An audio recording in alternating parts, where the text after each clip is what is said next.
ಪ್ರೀತಿಯ ಸ್ನೇಹಿತರೆ, ಶರಣು ಶರಣಾರ್ಥಿ. ಸ್ನೇಹಿತರೆ, ಇವತ್ತಿನ ನಮ್ಮ ಒಂದು ಜಾಬ್ ಸರ್ಚ್ ಏನು ವಿಶೇಷ ಮಾಹಿತಿಯಪ್ಪ ಅಂದರೆ ಚಾಮರಾಜನಗರ ಡಿಸ್ಟಿಕ್ ಕೋರ್ಟ್ ರಿಕ್ವೈರ್ಮೆಂಟ್ 2026. ಸ್ನೇಹಿತರೆ, ಏನು ಚಾಮರಾಜನಗರ ಡಿಸ್ಟಿಕ್ ಹೈಕೋರ್ಟಲ್ಲಿ ಕರೆದಿರ್ತಕ್ಕಂಥ ಏನು ಹುದ್ದೆಗಳಿದ್ದಾವೆ, ಈ ಒಂದು ಹುದ್ದೆಗಳಲ್ಲಿ ಅರ್ಜಿಗಳನ್ನು ಸಲ್ಲಿಸಬೇಕಾದ್ರೆ ಯಾವೆಲ್ಲ ಕ್ವಾಲಿಫಿಕೇಶನ್ ಇರಬೇಕಾಗುತ್ತೆ, ಯಾವ ವಯೋಮಿತಿ ಒಳಗಡೆ ಇರ್ತಕ್ಕಂಥ ಅಭ್ಯರ್ಥಿಗಳು ಹುದ್ದೆಗೆ ಅರ್ಜಿ ಸಲ್ಲಿಸಬಹುದು, ಆಯ್ಕೆಯಾಗಿರ್ತಕ್ಕಂಥ ಅಭ್ಯರ್ಥಿಗಳಿಗೆ ಪ್ರತಿ ತಿಂಗಳು ಸಿಗ್ತಕ್ಕಂಥ ವೇತನ ಎಷ್ಟಿರಬೇಕು, ನಿಮ್ಮ ವಯೋಮಿತಿ ಎಷ್ಟಿರಬೇಕು, ಕೂಲಂಕುಷವಾಗಿ ನೋಟಿಫಿಕೇಶನ್ ವಿವರವನ್ನು ನಾನು ನಿಮಗೆ ಈ ವಿಡಿಯೋದಲ್ಲಿ ತಿಳಿಸ್ಕೊಡ್ತಾ ಇದ್ದೀನಿ.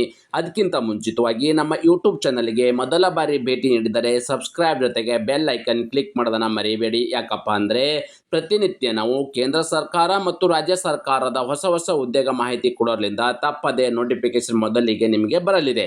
ಪ್ರೀತಿಯ ಸ್ನೇಹಿತರೆ, ಯಾವೆಲ್ಲ ಒಂದು ಹುದ್ದೆಗಳ ಅರ್ಜಿಗಳನ್ನು ಆಹ್ವಾನಿಸಲಾಗಿದೆ ಅಂತ ನೋಡೋದಾದರೆ ಶೀಘ್ರ ಲಿಪಿಗಾರರು ಗ್ರೇಡ್ 3 ಇರ್ತಕ್ಕಂಥ ಹುದ್ದೆ ಮತ್ತು ಬೆರಳಚ್ಚುಗಾರರು ಇರ್ತಕ್ಕಂಥದ್ದು, ಬೆರಳಚ್ಚು ನಕಲುಗಾರರು ಇರ್ತಕ್ಕಂಥ ಹುದ್ದೆಗಳು ಮತ್ತು ಸೇವಕರು ಇರ್ತಕ್ಕಂಥ ಹುದ್ದೆಗಳು. ಟೋಟಲ್ ಆಗಿ ಇಲ್ಲಿ 4 ಥರದ ಹುದ್ದೆಗಳ ಅರ್ಜಿಗಳನ್ನು ಆಹ್ವಾನಿಸಲಾಗಿದೆ.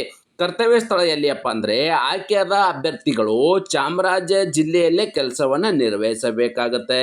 ಅದೇ ರೀತಿ ಖಾಲಿ ಇರ್ತಕ್ಕಂಥ ಹುದ್ದೆಗಳ ಸಂಖ್ಯೆ ಎಷ್ಟು ಅಂದರೆ ಒಟ್ಟು ಇಲ್ಲಿ 25 ಹುದ್ದೆಗಳ ಭರ್ತಿಗೆ ಅರ್ಜಿಗಳನ್ನು ಆಹ್ವಾನಿಸಲಾಗಿದೆ. ಎಷ್ಟಿರ್ತಕ್ಕಂಥದ್ದು 25 ಹುದ್ದೆಗಳು. ಸ್ನೇಹಿತರೆ, ಅದೇ ರೀತಿ ಯಾವೆಲ್ಲ ಒಂದು ಹುದ್ದೆಗಳು ಕರೆದಿದ್ದಾರೆ, ಆ ಹುದ್ದೆಗಳ ಸಂಖ್ಯೆ ಎಷ್ಟು ಅಂತ ನಾವು ಮಾಹಿತಿ ನೋಡಾದರೆ ಶೀಘ್ರ ಲಿಪಿಗಾರರು ಗ್ರೇಡ್ 3 ಹುದ್ದೆಗೆ ಸಂಬಂಧಪಟ್ಟ ಅಭ್ಯರ್ಥಿಗಳಿಗೆ 2 ಹುದ್ದೆಗಳ ಅರ್ಜಿಗಳನ್ನು ಆಹ್ವಾನಿಸಲಾಗಿದೆ. ಬೆರಳಚ್ಚುಗಾರರು ಹುದ್ದೆಗೆ ಸಂಬಂಧಪಟ್ಟ ಅಭ್ಯರ್ಥಿಗಳಿಗೆ 6 ಹುದ್ದೆಗಳ ಅರ್ಜಿಗಳನ್ನು ಆಹ್ವಾನಿಸಲಾಗಿದೆ. ಬೆರಳಚ್ಚು ನಕಲುಗಾರರು ಹುದ್ದೆಗೆ ಸಂಬಂಧಪಟ್ಟ ಅಭ್ಯರ್ಥಿಗಳಿಗೆ 4 ಹುದ್ದೆಗಳ ಅರ್ಜಿಗಳನ್ನು ಆಹ್ವಾನಿಸಲಾಗಿದೆ. ಸೇವಕರು ಇರ್ತಕ್ಕಂಥ ಹುದ್ದೆಗಳಿಗೆ ಒಟ್ಟಾರೆಯಾಗಿ ಇಲ್ಲಿ 13 ಹುದ್ದೆಗಳ ಅರ್ಜಿಗಳನ್ನು ಆಹ್ವಾನಿಸಲಾಗಿದೆ. ಸೇವಕರು ಅನ್ನೋದು ಇಲ್ಲಿ ಪ್ಯೂನು ಮತ್ತು ಆಫೀಸ್ ಬಾಯ್ ಅಂತಲೂ ಕರೀಬಹುದಾಗಿದೆ. ಅದೇ ರೀತಿ ಇಲ್ಲಿ ಇನ್ನೊಂದು ಮುಖ್ಯವಾಗಿರ್ತಕ್ಕಂಥ ಮಾಹಿತಿ ಏನಪ್ಪ ಅಂದರೆ ಯಾವೆಲ್ಲ ಕ್ವಾಲಿಫಿಕೇಷನ್ ಆಗಿರ್ತಕ್ಕಂಥ ಅಭ್ಯರ್ಥಿಗಳು ಯಾವ ಒಂದು ಹುದ್ದೆಗೆ ಅರ್ಜಿಗಳನ್ನು ಸಲ್ಲಿಸಬಹುದು ಅಂತ ನಾವು ಮಾಹಿತಿ ನೋಡೋದಾದರೆ ಶೀಘ್ರ ಲಿಪಿಗಾರರು ಗ್ರೇಡ್ 3 ಹುದ್ದೆಗೆ ಸಂಬಂಧಪಟ್ಟ ಅಭ್ಯರ್ಥಿಗಳಿಗೆ ದ್ವಿತೀಯ PUC ಅಥವಾ ಯಾವುದೇ 3 ವರ್ಷದ ಡಿಪ್ಲೊಮ್ ಕೋರ್ಸ್ ಅಥವಾ ತತ್ಸಮಾನ ಪರೀಕ್ಷೆಯಲ್ಲಿ ಉತ್ತೀರ್ಣರಾಗಿರಬೇಕು ಮತ್ತು ಕರ್ನಾಟಕ ಪ್ರೌಢಶಿಕ್ಷಣ ಪರೀಕ್ಷಾ ಮಂಡಳಿ ವತಿಯಿಂದ ನಡೆಸುವ ಕಿರಿಯ ದರ್ಜೆ ಕನ್ನಡ ಮತ್ತು ಆಂಗ್ಲ ಭಾಷೆಗಳ ಬೆರಳಚ್ಚು ಮತ್ತು ಶೀಘ್ರ ಲಿಪಿ ವಿಷಯದಲ್ಲಿ ತೇರ್ಗಡೆ ಹೊಂದಿರಬೇಕಾಗುತ್ತೆ. ಅಂದರೆ PUC ಅಥವಾ ಯಾವುದೇ 3 ವರ್ಷದ ಡಿಪ್ಲೊಮ್ ಕೋರ್ಸ್ ಅಥವಾ ತತ್ಸಮಾನ ಪರೀಕ್ಷೆಯಲ್ಲಿ ಉತ್ತೀರ್ಣರಾಗಿರಬೇಕು. ಇದು ಮೊದಲನೇದಾಗಿ.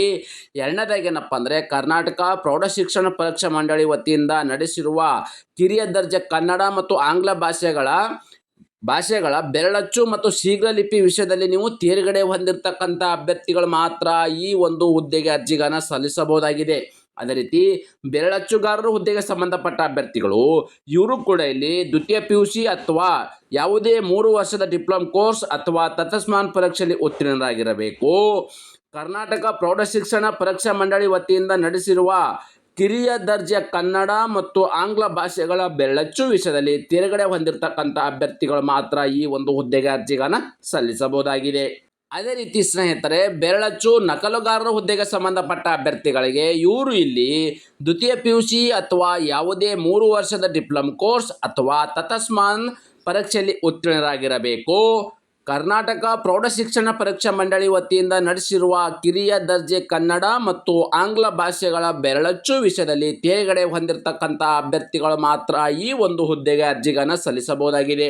ಅದೇ ರೀತಿ ಸೇವಕ ಇರ್ತಕ್ಕಂಥ ಹುದ್ದೆಗಳು ಅಂದರೆ ಪ್ಯೂನ್ ಇರ್ತಕ್ಕಂಥದ್ದು ಅಥವಾ ಆಫೀಸ್ ಬಾಯ್ ಇರ್ತಕ್ಕಂಥ ಹುದ್ದೆಗೆ ಸಂಬಂಧಪಟ್ಟ ಅಭ್ಯರ್ಥಿಗಳಿಗೆ ಕರ್ನಾಟಕ ಪ್ರೌಢಶಿಕ್ಷಣ ಪರೀಕ್ಷಾ ಮಂಡಳಿ ನಡೆಸುವ SLCಯಲ್ಲಿ ಉತ್ತೀರ್ಣರಾಗಿರಬೇಕು. ಅಂದರೆ ನೀವು ಪ್ರೌಢಶಿಕ್ಷಣ ಅಂದರೆ ನೀವು ಕೇವಲ ಇಲ್ಲಿ 10ನೇ ತರಗತಿ ಪಾಸ್ ಆಗಿರ್ತಕ್ಕಂಥ ಅಭ್ಯರ್ಥಿಗಳು ಅಂದರೆ SLC ಪಾಸ್ ಆಗಿರ್ತಕ್ಕಂಥ ಅಭ್ಯರ್ಥಿಗಳು ಅರ್ಜಿಗಳನ್ನು ಸಲ್ಲಿಸಬಹುದು.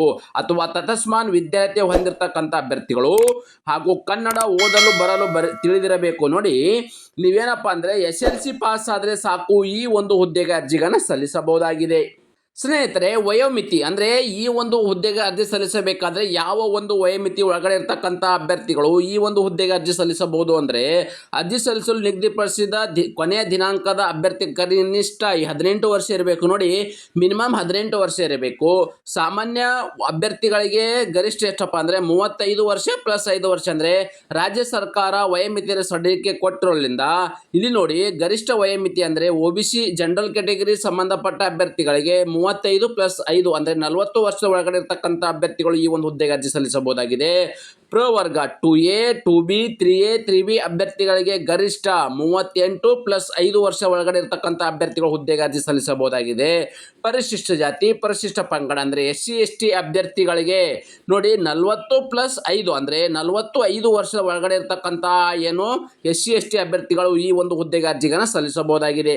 ಅದೇ ರೀತಿ ಆಯ್ಕೆಯಾಗಿರ್ತಕ್ಕಂಥ ಅಭ್ಯರ್ಥಿಗಳಿಗೆ ಪ್ರತಿ ತಿಂಗಳು ಸಿಗ್ತಕ್ಕಂಥ ವೇತನ ಎಷ್ಟು ಅಂತಂದರೆ ತಾವುಗಳು ಗಮನಿಸಬಹುದಾಗಿದೆ. ಹುದ್ದೆ ಮತ್ತು ಹುದ್ದೆಗೆ ಅನುಗುಣವಾಗಿರ್ತಕ್ಕಂಥ ವೇತನ ಅಂದರೆ ಶೀಘ್ರ ಲಿಪಿಗಾರರು ಗ್ರೇಡ್ 3 ಹುದ್ದೆಗೆ ಸಂಬಂಧಪಟ್ಟ ಅಭ್ಯರ್ಥಿಗಳಿಗೆ 44,425 ರೂಪಾಯಿ ಅವರಿಗೆ ವೇತನವಿದ್ದರೆ, ಬೆರಳಚ್ಚುಗಾರ ಹುದ್ದೆಗೆ ಸಂಬಂಧಪಟ್ಟ ಅಭ್ಯರ್ಥಿಗಳಿಗೆ 34,100 ರೂಪಾಯಿ ವೇತನ. ಬೆರಳಚ್ಚುಗಾರರು ನಕಲುಗಾರರು ಇರ್ತಕ್ಕಂಥ ಹುದ್ದೆಗೆ ಸಂಬಂಧಪಟ್ಟ ಅಭ್ಯರ್ಥಿಗಳಿಗೆ ಇವರಿಗೆ ಕೂಡ 34,100 ರೂಪಾಯಿ ವೇತನವಿದ್ದರೆ, ಅದೇ ರೀತಿ ಸೇವಕರು ಇರ್ತಕ್ಕಂಥ ಅಂದರೆ ಪ್ಯೂನಿಗೆ ಹುದ್ದೆಗೆ ಸಂಬಂಧಪಟ್ಟ ಅಭ್ಯರ್ಥಿಗಳಿಗೆ 27,000ದಿಂದ 46,675 ರೂಪಾಯಿ. ನೋಡಿ 27,000 ರೂಪಾಯಿ ಅನ್ನೋದೇನಿದೆ ನಿಮಗೆ ಮೊದಲನೇ ವರ್ಷಕ್ಕೆ ಸಿಗ್ತಕ್ಕಂಥ ವೇತನವಾಗಿದೆ. ಅದೇ ರೀತಿ ಮುಂದಿನ ದಿನಗಳಲ್ಲಿ ನಿಮಗೆ ಎಲ್ಲ ರೀತಿಯ ಒಂದು ಸ್ಯಾಲರಿಯನ್ನು ಒಳಗೊಂಡಂತೆ 46,675 ರೂಪಾಯಿ ಇದು ಪ್ಯೂನಿಗೆ ಇರ್ತಕ್ಕಂಥ ವೇತನವಾಗಿದೆ. ಸ್ನೇಹಿತರೆ, ಈ ಆಯ್ಕೆ ವಿಧಾನ ಹೇಗೆ ಮಾಡ್ತಾರೆ ಅಂದರೆ ಶೀಘ್ರ ಲಿಪಿಗಾರರ, ಬೆರಳಚ್ಚುಗಾರರ ಮತ್ತು ಬೆರಳಚ್ಚು ನಕಲುಗಾರರ ಹುದ್ದೆಗೆ ನಿಗದಿಪಡಿಸಲಾಗಿದ್ದ ಅರ್ಹತೆ ಪರೀಕ್ಷೆಯಲ್ಲಿ ಗಳಿಸಿರುವ ಒಟ್ಟು ಶೇಕಡಾವಾರು ಅಂಕಗಳು ಮತ್ತು ಸಾಮರ್ಥ್ಯದ ಪರೀಕ್ಷೆಯಲ್ಲಿ ಗಳಿಸುವ ಅಂಕಗಳ ಆಧಾರದ ಮೇಲೆ 1:5 ಅನುಪಾತದಲ್ಲಿ ಸಂದರ್ಶನ ನಡೆಸಲಾಗುವುದು. ನೋಡಿ ನಿಮ್ಗೇನಪ್ಪ ಅಂದರೆ ಶೀಘ್ರ ಲಿಪಿಗಾರರು, ಬೆರಳಚ್ಚುಗಾರರ ಮತ್ತು ಬೆರಳಚ್ಚುಗಾರ ನಕಲರು ಹುದ್ದೆಗೆ ಸಂಬಂಧಪಟ್ಟ ಅಭ್ಯರ್ಥಿಗಳು ಒಂದು ನಿಮಗೆ ಎಕ್ಸಾಮನ್ನು ಕರೀತಾರೆ. ಓಕೆ, ಆ ಎಕ್ಸಾಮಲ್ಲಿ ಕ್ವಾಲಿಫೈ ಆಗಿರ್ತಕ್ಕಂಥ ಪರ್ಸೆಂಟೇಜ್ ತೊಗೊಂಡಿರ್ತೀರಿ, ಮಾರ್ಕ್ಸ್ ತೊಗೊಂಡಿರ್ತೀರಿ, ಆ ಶೇಕಡಾವಾರು ಅಂಕಗಳ ಸಾಮರ್ಥ್ಯದ ಆ ಒಂದು ಪರ್ಸೆಂಟೇಜದ ಒಂದು ನಿಮಿತ್ತವಾಗಿ ಇಲ್ಲೇನು ಮಾಡ್ತಾರೆ 1:5 ಅನುಪಾತದಲ್ಲಿ ಸಂದರ್ಶನ ನಡೆಸ್ತಾರೆ. ಓಕೆ, ಆ ಸಂದರ್ಶನದಲ್ಲಿ ಕ್ವಾಲಿಫೈ ಆಗಿರ್ತಕ್ಕಂಥ ಅಭ್ಯರ್ಥಿಗಳನ್ನ ಮೆರಿಟ್ ಆಧಾರದ ಮೇಲೆ ಅಭ್ಯರ್ಥಿಗಳನ್ನ ನೇಮಕಾತಿ ಮಾಡಲಾಗುವುದು.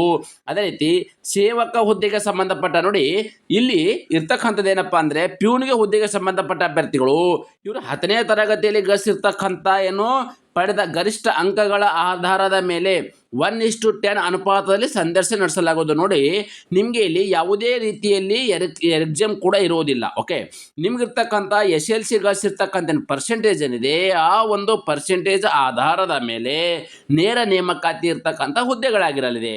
ಸ್ನೇಹಿತರೆ, ಅರ್ಜಿಗಳನ್ನ ಹೇಗೆ ಸಲ್ಲಿಸಬೇಕಪ್ಪ ಅಂದರೆ ಅಭ್ಯರ್ಥಿಯು ಈ ಹುದ್ದೆಗೆ ಆನ್ಲೈನ್ ಮೂಲಕವೇ ಅರ್ಜಿಗಳನ್ನ ಸಲ್ಲಿಸಬೇಕು. ಆನ್ಲೈನ್ ಮೂಲಕ ಅರ್ಜಿಗಳನ್ನ ಹೇಗೆ ಸಲ್ಲಿಸಬೇಕೆಂಬುದನ್ನು ಮುಂದೆ ಹೇಳುತ್ತೇನೆ, ಗಮನಿಸಿ.